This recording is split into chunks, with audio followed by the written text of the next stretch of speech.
Hello, my name is Julian Treasure.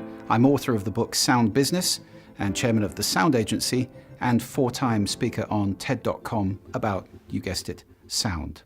And right now I'd like to talk to you about sound in business, in fact specifically sound in offices.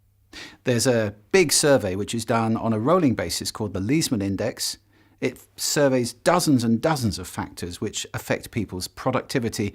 And as you can see from this graph, the noise level in the office is considered to be extremely important by many people, and yet so few of them are satisfied with it. We spend a lot of time in these spaces, in offices, and they look a certain way. And that way goes back to the beginning of the 20th century, a thing called Taylorism. You may never have heard of Taylorism. It kind of is battery farming for people in offices. It was an idea that came about, developed by a man called Taylor, of putting people in serried ranks of exactly the same desk, or exactly the same way, compressing them into a small space. This was deemed to be much more productive because you could see lots of people with just one supervisor overseeing hundreds. Well, of course, we've come a long way since the dark days of Taylorism, haven't we? Or have we? This is a modern office, and the same principles, unfortunately, apply. When you cram people into a dense, modern office like this, some pretty bad things happen. At the Sound Agency, we've reviewed 23 scientific papers, all looking at those effects, and here are the results. The sounds that we find most distracting are other people's conversation, in particular. That's the number one.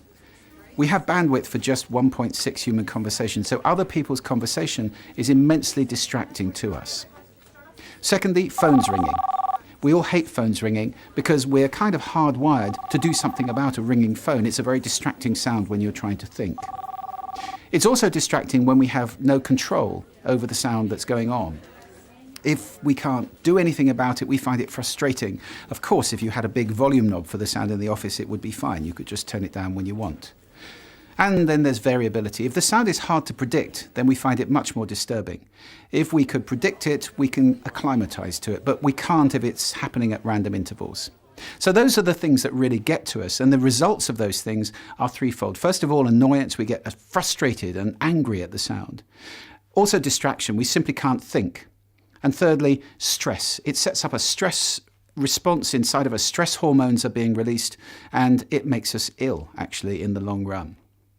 Well, as a company, that then creates lower job satisfaction. We have a demoralized workforce, people who aren't happy at work, who aren't enjoying it at all, and that makes them less sociable, less teamwork is done, and so forth. And we reduce productivity. Simple as that. If people can't think and work, then their productivity is reduced, and the upshot for the company is cost. It's not cost saving, it's cost generating to do this to people.